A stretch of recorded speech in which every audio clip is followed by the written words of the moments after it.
All right, hang on. These are upcoming episodes, are turkey episodes with hunting guru Thomas Allen, good friend of the show, and one heck of a hunter. Hey, I'm KJ, dedicated lifelong hunter here. If you got an interest in all things hunting, you're in the right spot. Whether chasing quail across the plains of Oklahoma or in pursuit of elk in the backcountry of British Columbia, you'll always find me on the hunt. All right, welcome to all you Gun Talk hunters. Man, I'm going to just go ahead and say it. This is the turkey episode, and we've got the turkey guy, the guy who, if I was heading out in the woods and I did not know what was going on quite yet or how to draw a bird in, I'd go to Thomas Allen. And it's probably a mistake, but he's here with us. Thomas Allen, how you doing? Hey, buddy, I didn't come and see you last week, and I'm hearing about it. Okay, and so, yes, this is a I serious deserve thing. all the flack. So this is a serious thing. So if you were going within 2 hours of a really good buddy, I mean, drove across Pontchartrain. Hold on a second. This just in. Thomas Allen drove probably by my house and did not just say, "Hey, could I at least see your beautiful face?" Like you drove across Pontchartrain. Like that's how a close big lake. you were. I mean, it's like 70 miles or some crazy thing, isn't it? No. Oh my gosh. Okay, did you go through Slidell? Or you better not say Mandeville. I'm not exactly sure what town we went through. Oh, There's a lot of little towns over there. Oh, but serious question. Like, so I don't expect it. I expect not to get a call now, but man, like if I know I'm going through an area where a buddy of mine is at, like I at least like want to go like, "Hey, know you're busy, but come on. Like, I just want to see your face." You're right, and I actually thought about you going through there, but you get sent. Listen, you get sent on the road for these things, and you can't just There's four other people in my car. Now I'm making excuses, but I thought about you, and I kind of like a lot of excuses. I didn't think about that being the truth and an issue until we started talking here. So I am absolutely. I will eat with 2 spoons a bowl of crap you're feeding me because I did get close to your house, and you probably drove by it. You probably saw me in the driveway. Was that you that like sped off real quick? Like when I was like, "Hey, is that?" I was the one looking in your bedroom window at night. You didn't see me. Perfect. Hope you had binoculars. Oh, goody. Yes, I did, and I missed it. Missed you, but we had a great time in Venice, and that kind of paved the way to where I'm at now. But so, were you red fishing? We did blue cats the first day, which, by the way, that part of the world is probably the last frontier of untouched trophy blue cats. It was awesome. We fished for half a day, caught 3 over 50. No, like it was kidding. Nothing. No, it's Really? awesome, and it's easy. That's the best part. We fished with Chris Winchester, who's actually a Minnesota cat. Guides out of Red Wing on the upper Mississippi during the warm season in Minnesota. Okay. And then travels south and does the Venice thing. And he also does redfish, does the speckled trout, does the whole Venice experience. But blue cats are actually one of his specialties, and he's caught numbers of them over 100 pounds. No kidding. So it's are a you pretty going sweet fishery. And I mean, you can run how far north on the river, at that point, there's a long stretch of river that doesn't have any locks or dams, and it was incredible. So you were fishing it really on was. the It was Mississippi easy. down. That's the best part, not hard. That's awesome. We're using hot dogs. Yeah. So you take a treble hook, it's got a long shank, and you just put it on there, and the treble sits at the bottom. Yeah. No, Chris. You said it was easy. Was a pretty accomplished net tosser and would catch mullet and shad and stuff like that. So we actually get this. We found out he caught a bluegill at the ramp. Really? That little fish was on vacation. Yeah. What was he doing down here? Way down here. He was headed straight to a blue cat's belly because that's where he ended up. Yeah. Well, good. Well, I'm glad you had a good trip, man. Well, I don't often set a TV shoot run to turkey hunt, but we do like to do a March, April spring run to the south. It offers a lot of opportunity. Doug likes to go to Doug Stange, editor-in-chief of In-Fisherman. He likes to go to Lake Fork, anywhere in Texas. And we did the Venice thing, came up to Jackson, Mississippi. We did 2 days of crappie fishing and then 3 days of bass fishing on Ross Barnett. And Ross Barnett kicked our butts. Of course, the drive up here, we got 6 inches of rain in like 2 hours. And it turned that mud hole into soup. But Ross Barnett, it can be a very tough fishery. I think it's one of the toughest in the country if we get down to it. Yeah, it could be. Yeah, but man, too bad you didn't go to Fork. They hammered them. Ooh. Oh my gosh, that tournament was so incredible, record setting across the board. I think every top 10 angler on the last day earned their century belt, all of them. That's unbelievable. Yeah. It's the right time for it too, man. They're packing on weight. They hit it just right, but the cool thing is, and I know there's a heated debate now if you follow fishing at all with forward-facing sonar, but a lot of these guys were targeting pre-spawn females that hadn't moved up, and they were able to find them because of that sonar.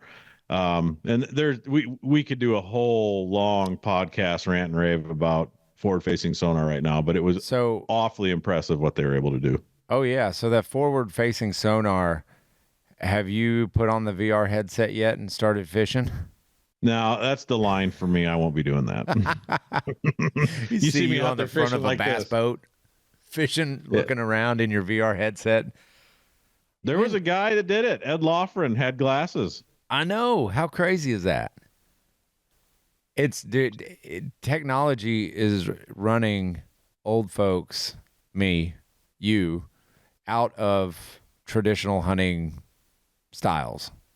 I mean, it wasn't that long ago when you would on a bass lake or anything like that, if you were fishing, it wasn't that long ago where Rick Clunn is sitting there triangulating his position to understand where the brush pile is and doing it that way.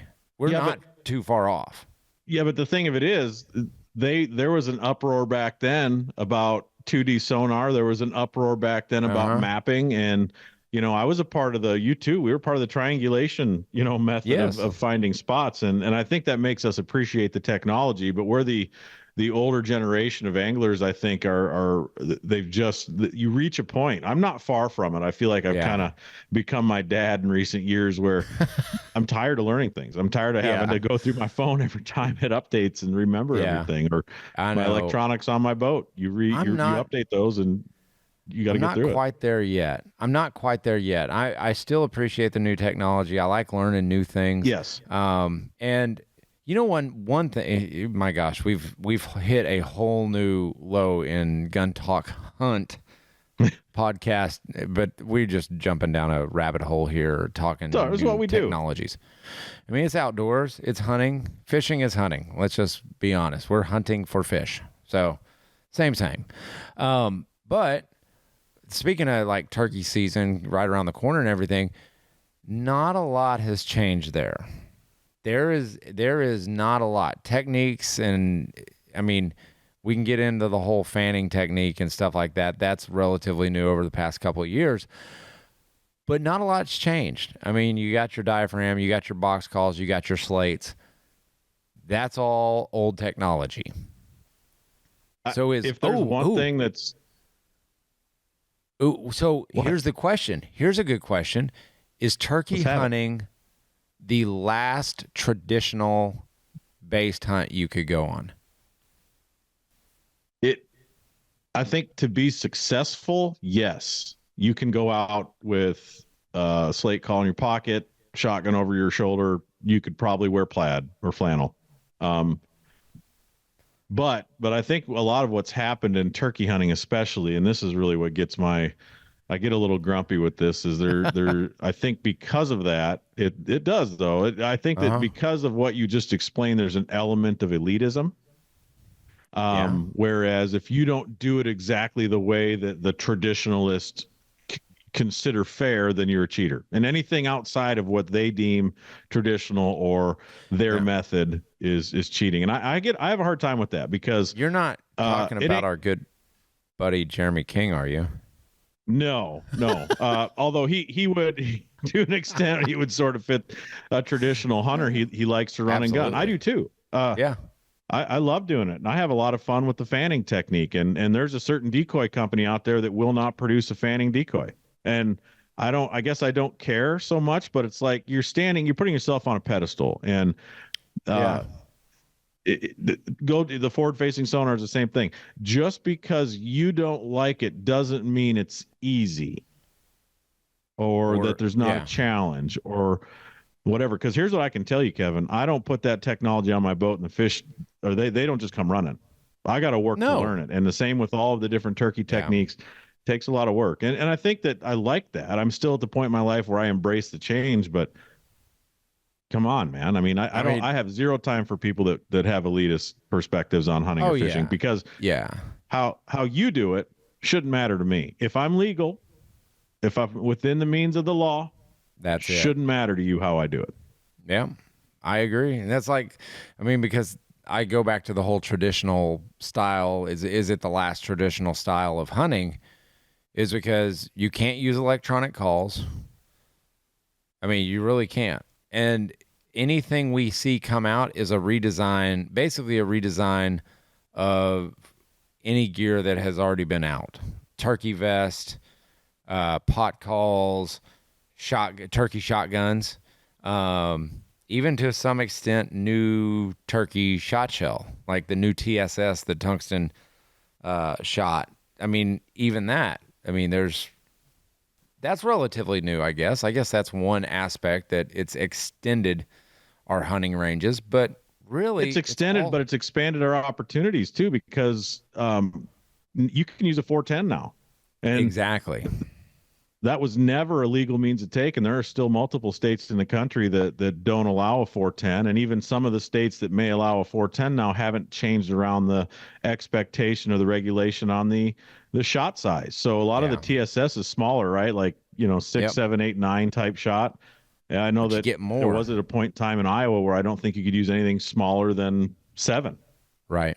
So you know what? Adapt or die. That's where I'm at when it comes to a lot of this stuff. That's where you're at with the whole part turkey of the hunting, growth of the sport. Fishing. Do it the way that you want to do it, but there you go. So this is how young people phase us out. You do realize that. That's right. That's happening. That's how it happens. I mean, your son. Well, you and I aren't spring chickens anymore. We're not. I don't think we've classified as old guys. Maybe to our kids, but to our kids, we're still kind of a younger generation that we invented the internet. We have. We were the original gamers. There's a lot that we've done for these kids, but I think that what has bothered a lot of the older anglers, this is going back to the forward-facing sonar thing, just to make a point. I think what bothers a lot of them is that a lot of these young anglers or even young hunters have come into the sport, and the folks that paved the way, that created the innovations, that found the necessity to invent things, that younger generation may not understand or fully appreciate where a lot of that came from, like you and I did. Yeah, you're right. That's where the sore spot is. Well, I mean, because you look at was it the last Bassmaster Elite? 19-year-old won a Bassmaster 19-year-old kid. Biologically, that could be our kid. Yeah, but think about that. You got guys, big-time pros that have been in the game 20-plus years. Some haven't won a Bassmaster Elite Series in quite a while, but now you've got young kids coming in, and they know the tech side so well.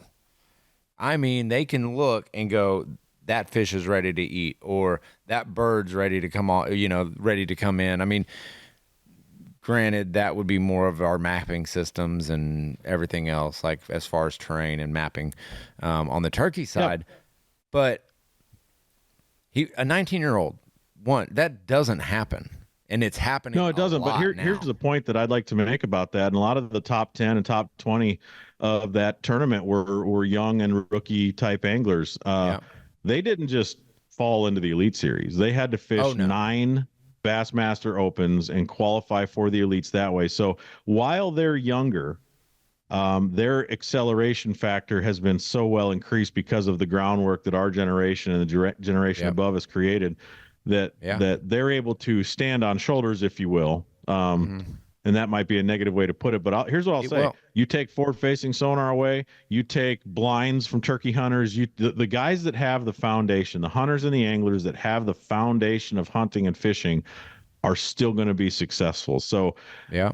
the blind debate is one that I love to get in. I get grumpy when people say that's cheating. I'm like, have you sat in a blind for 13 hours and killed a turkey? I bet you haven't. I have.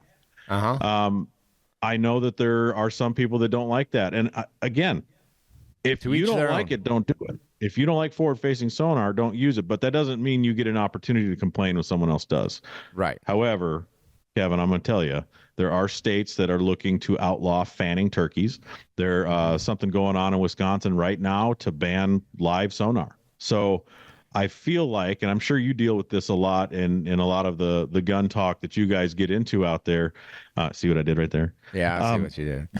There's a lot of naysayers that want to make stuff illegal because they don't like it. That's when my it has biggest a place. complaint. Yeah. That's Get educated, 100%. understand how it works, experiment. Look, if at the end of the time you don't like it, then do your way. I have a hard time with elitism, and we're seeing that more and more with social media, with as our sports that we love so much grow. It gets to be complicated that way. So we don't have to rant and rave about that, but that is we could. part of the growing sport, and I think that's fueled largely by social media and the look at me culture. 100% it is. Yeah, it's nuts. It just goes back to the thing. Do you remember Periscope, like when that started out as a thing? Anyway, it was like kind of a live social media type deal. I think I was the first person to catch a fish on it live, and I was so jacked about it. I was like, that was a camera system, wasn't it? No, it was like connected to social media, an app. It was like a social media app deal. Yeah, and I was that is unbelievable. Like. Yep. To be able to live, and I had people from all over the world watching, and I was like, oh my gosh, I can't believe I caught me catching fish. It was on Kanawha where you kicked my butt. That's another story. That's another story. Forgot about that story. But no, it's one of those deals that we've got to look at the technologies that are coming. And I kind of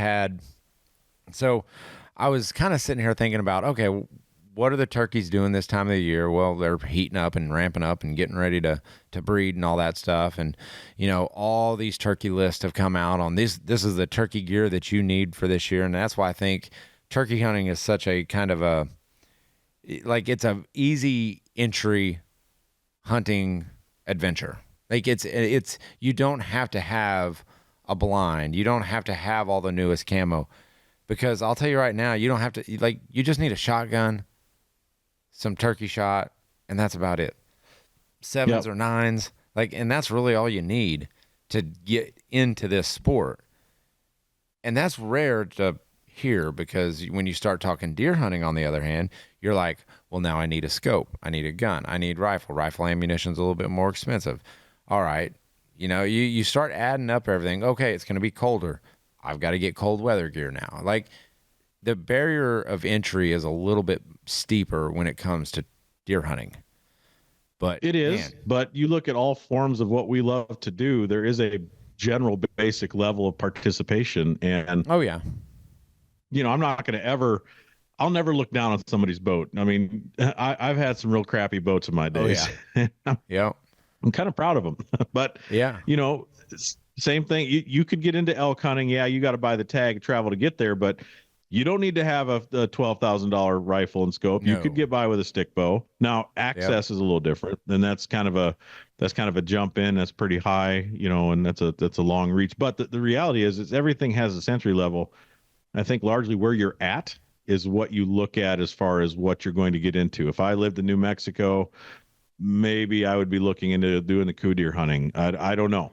I just know that your access, or what's immediately accessible to where you live, is likely going to be something you latch onto. And I think, as you and I have both met a lot of hunters and fishermen across the country, that why are you into this? Well, if you're into big blue catfish, you probably live near the Mississippi River, or you probably live near a big reservoir, right? Yeah. It's what's accessible, and I think regionally we get impacted or influenced by that. Where I grew up, whitetails and turkeys. And this is a funny trail. I'd like to get your opinion on this. Uh-oh. I love listening to Joe Rogan.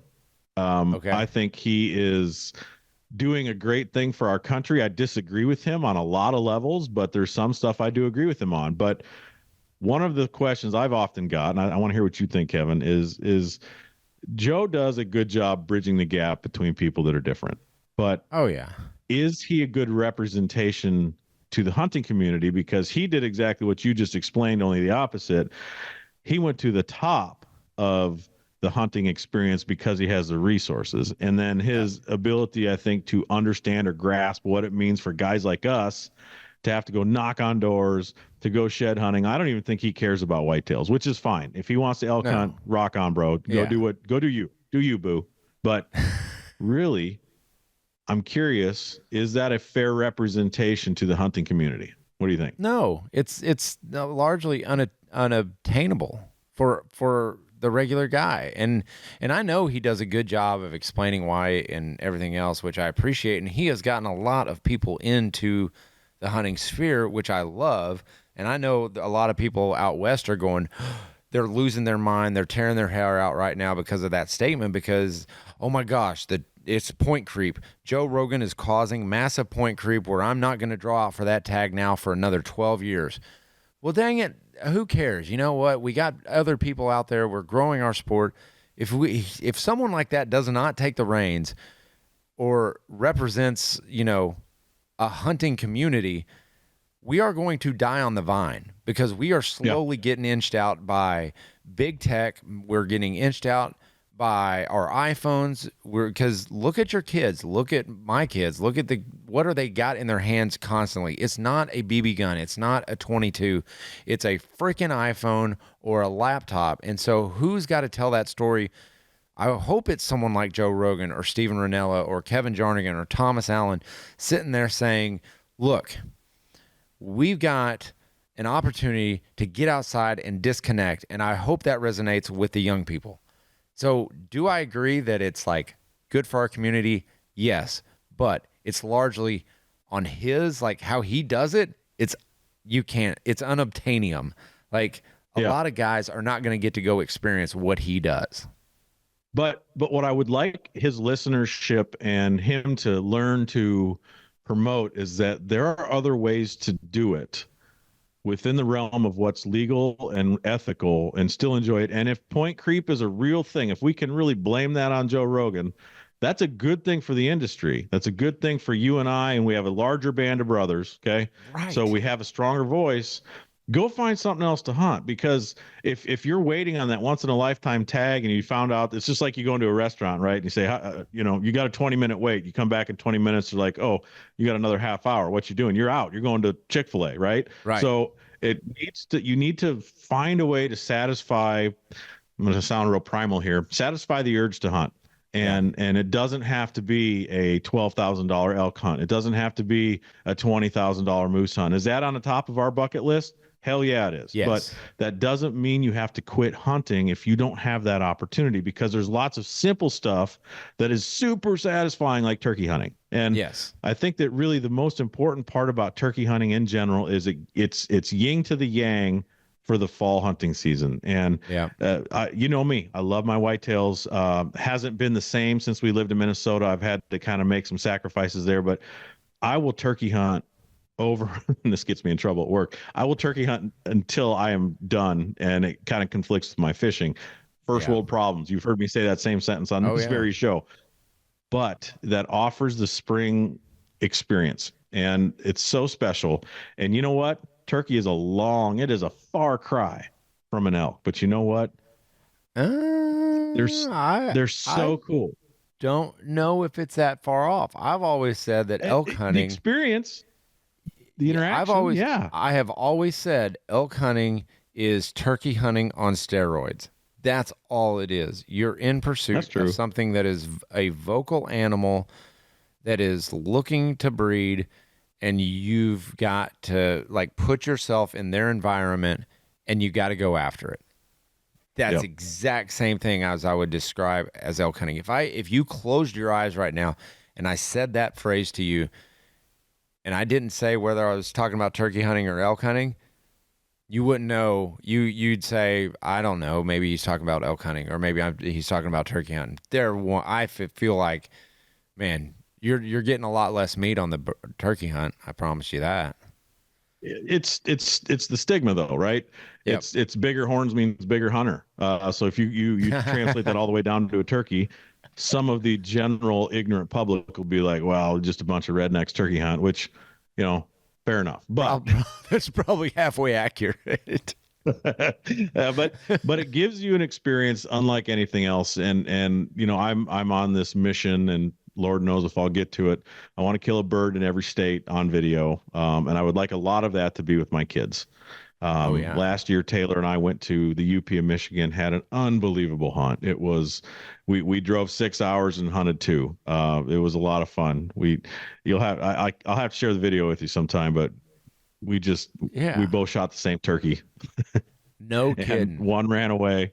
But she came through and made a 50-yard shot, and we both went home with filled tags. So, that to me is the memory stuff that I would never trade for anything. So, yeah, the opportunity to have a fall pursuit with my kids is super valuable, and then to have the opportunity to have a spring pursuit with them that gets them out of the house, gets them disconnected, or as maybe we should say, gets them reconnected. Yeah, it's worth every penny. It's worth all the miles.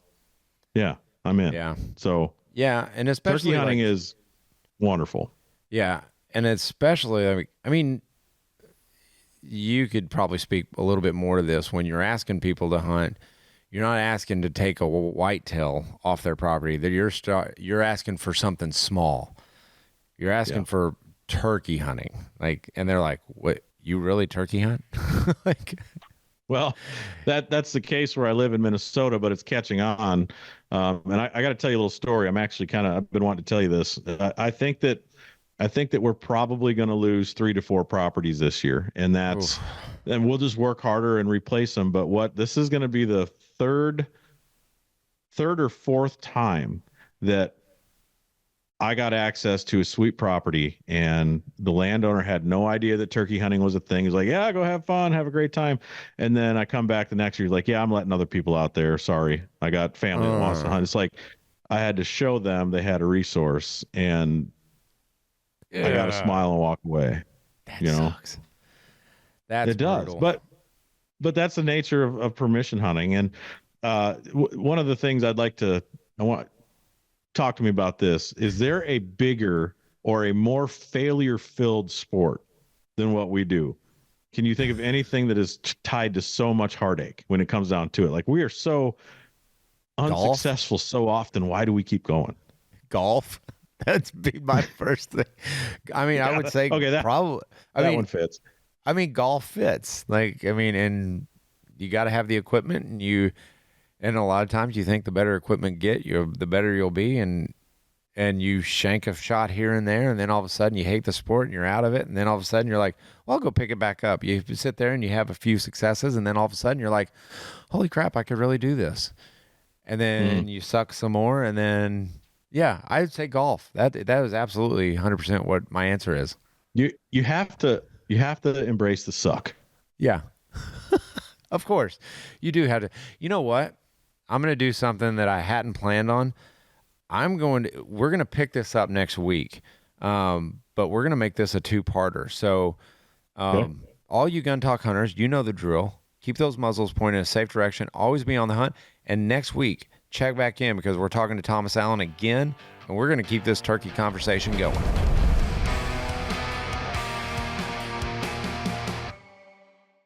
To see all of Gun Talk's content, go to guntalk.com, guntalktv.com, or sign up for the Gun Talk newsletter.